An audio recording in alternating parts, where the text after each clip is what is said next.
Imagine living in a world where time isn't your enemy, where people don't count life in decades, but in centuries.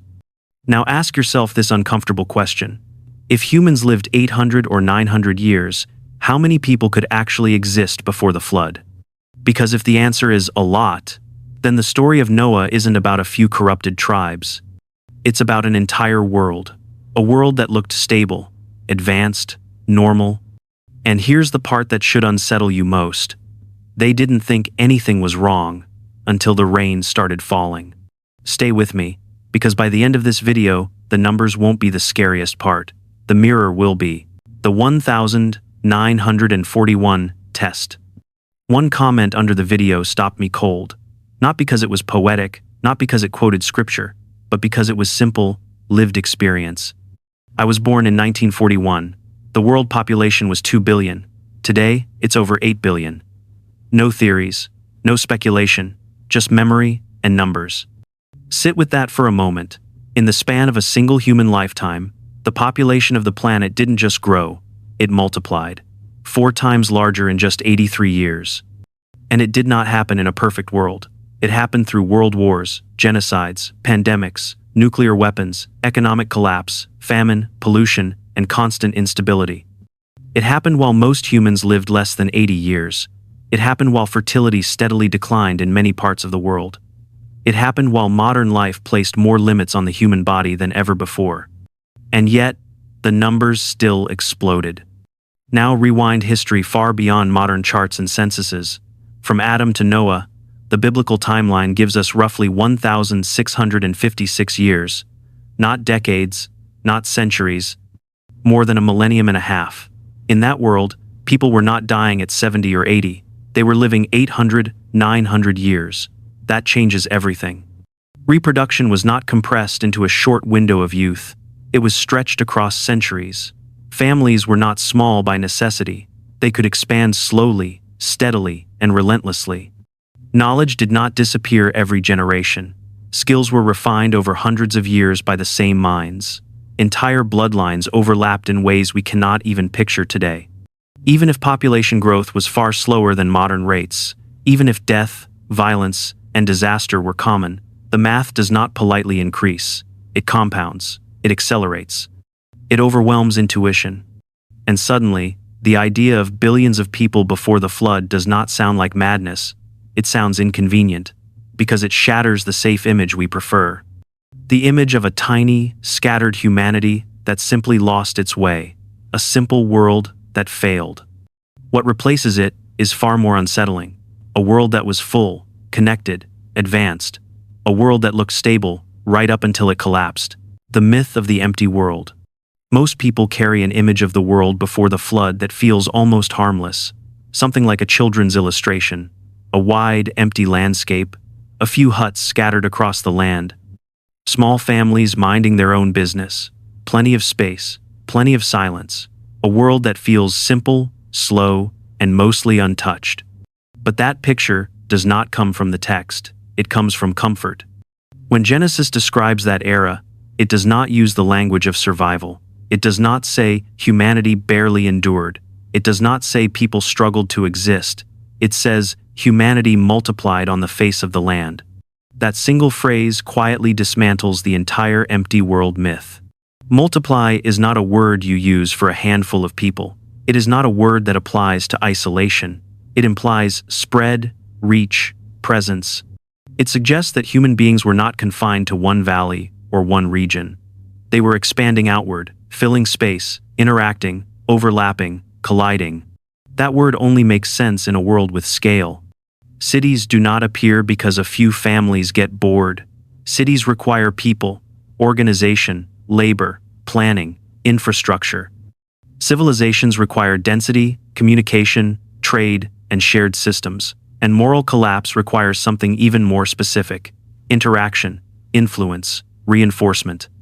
Evil does not grow in solitude. It does not flourish in empty fields. It spreads through relationships, through imitation, through social permission. Corruption accelerates when behavior is normalized, when wrongdoing is echoed, when no one feels alone in choosing it. That is why the text's description of widespread violence and continual evil matters so much. That level of moral saturation cannot exist in tiny, disconnected tribes.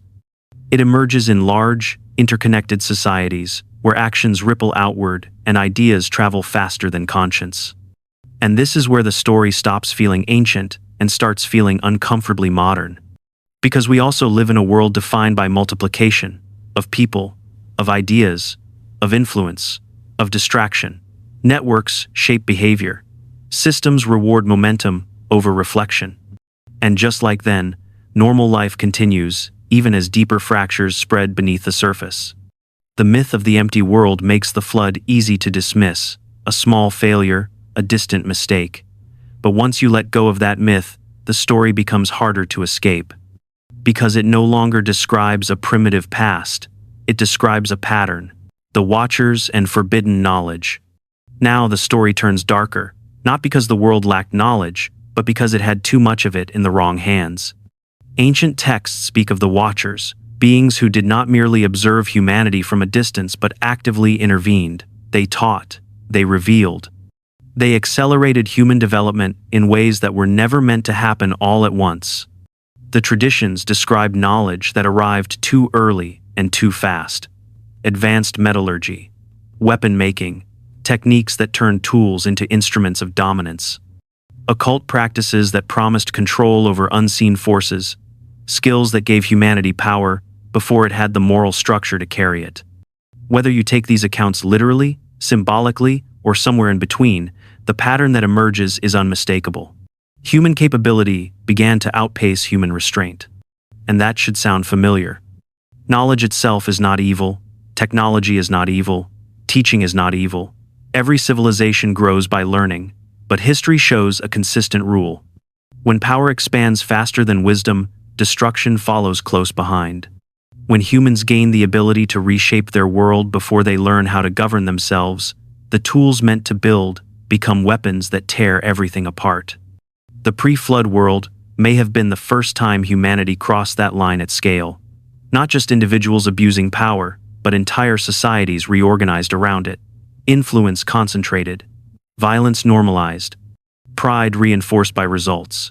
When power works, people stop questioning where it came from or where it is leading. This is why the Watcher's narrative matters. Even if one sets aside the supernatural framing, it captures a psychological truth. Humans are not undone by ignorance as often as they are undone by premature mastery. We are far more dangerous when we know how to do something but have not yet learned when not to do it. And once that threshold is crossed, reversal becomes almost impossible. Every new advantage demands the next one. Every breakthrough raises the stakes. Restraint begins to feel like weakness. Limits feel outdated. Warnings are mocked as fear. That is the moment civilizations enter their most unstable phase.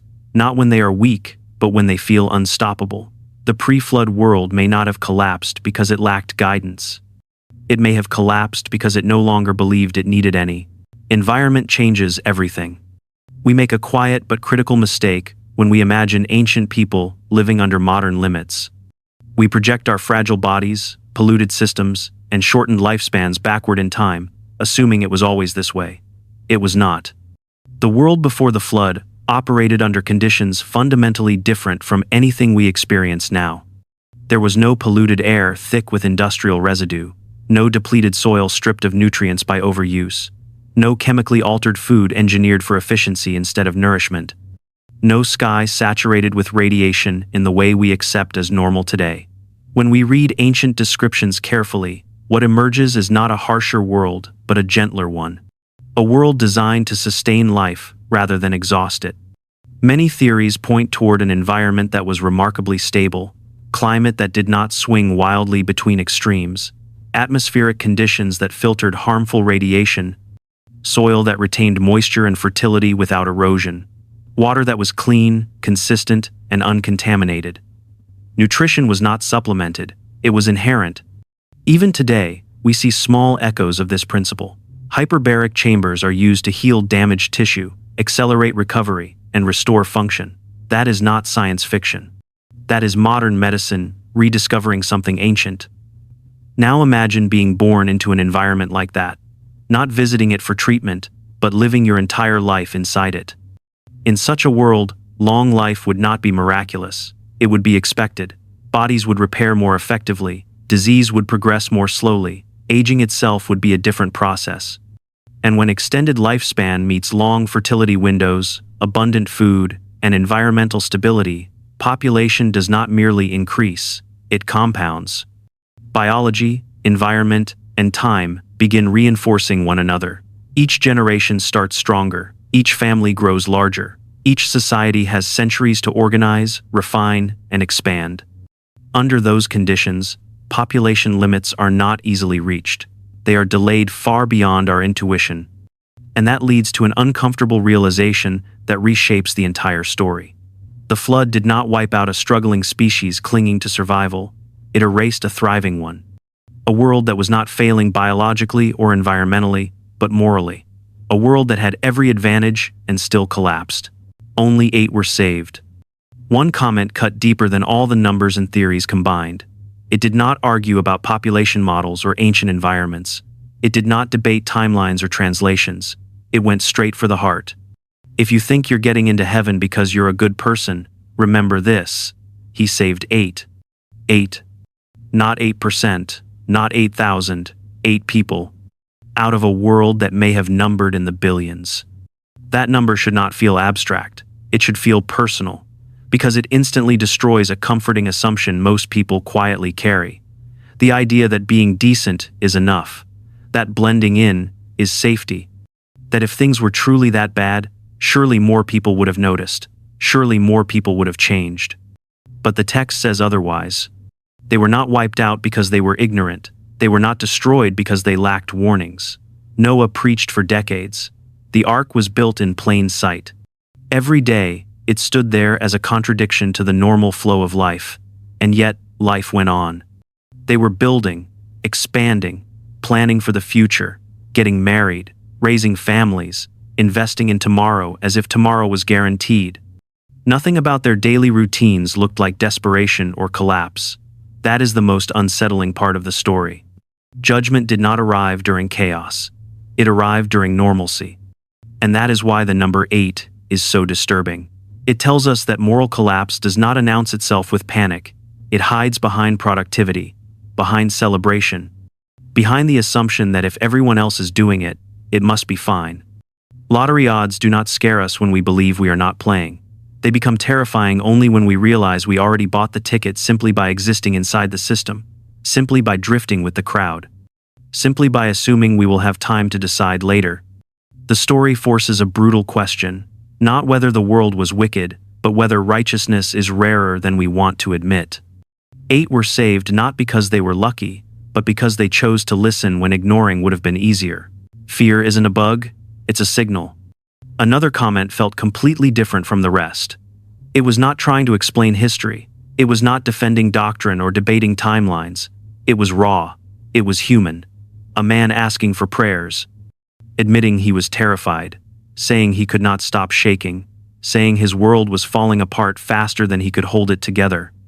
That comment matters more than all the speculation combined, because it reveals something most discussions carefully avoid. Fear is not a flaw in the system. It is not a weakness to be mocked or dismissed. Fear is a signal. It tells us when the stories we tell ourselves about stability and control start to crack. Here is the truth no algorithm promotes. People do not actually fear the end of the world. If they did, movies would not turn it into entertainment. Headlines would not turn it into spectacle. What people fear is losing control, losing predictability, losing the sense that tomorrow will behave like yesterday. Fear rises when routines stop working, when effort no longer guarantees results, when doing everything right still feels like falling behind. That is when anxiety becomes physical, shaking hands, racing thoughts, sleepless nights, not because of abstract prophecy, but because the ground beneath everyday life starts to feel unstable.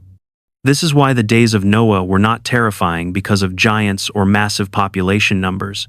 They were terrifying because normal life continued right up to the edge. People woke up, went to work, made plans, laughed, celebrated, married, built houses, invested in futures they fully expected to arrive. The danger was not panic, it was comfort. Fear only appears when comfort begins to fail. And when it does, many people try to silence it rather than listen. They distract themselves, they scroll, they numb. They double down on routines that no longer provide security. But fear is not always telling you to run. Sometimes it is telling you to pay attention.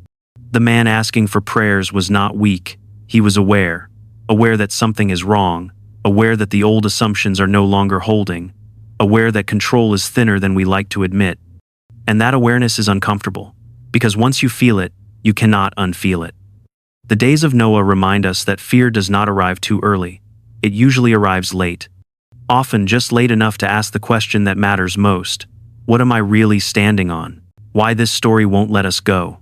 The reason this story refuses to fade is not because of curiosity or fascination with ancient myths. It is not because people enjoy debating giants, timelines, or lost civilizations. Those are surface interests. The real reason this story keeps resurfacing is much quieter and far more unsettling. Deep down, we recognize the pattern. Advanced society, rapid growth, expanding knowledge, moral confusion, spiritual numbness. These elements do not belong to a distant past.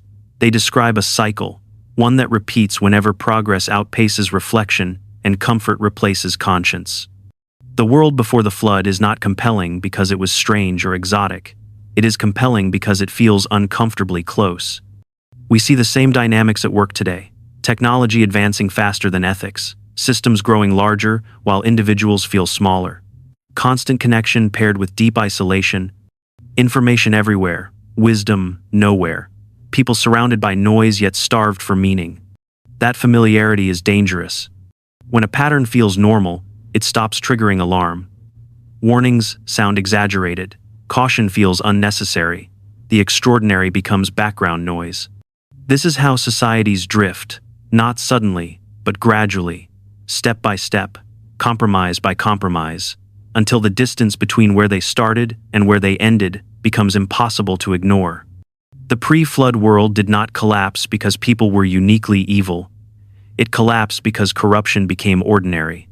Because wrong no longer felt wrong. Because everyone was doing it, and everyone assumed someone else would deal with the consequences. This is why the story lingers. It does not accuse us directly, it simply holds up a mirror and waits. The discomfort it creates does not come from fear of punishment, but from recognition. Recognition that progress alone does not save a society. Recognition that knowledge does not automatically produce wisdom. Recognition that normal life can continue even as foundations erode. We return to this story again and again because it refuses to let us off the hook. It does not allow us to say, that was them, not us. Instead, it asks a quieter question. If the pattern is the same, what makes us think the outcome must be different? And that question is harder to ignore than any myth.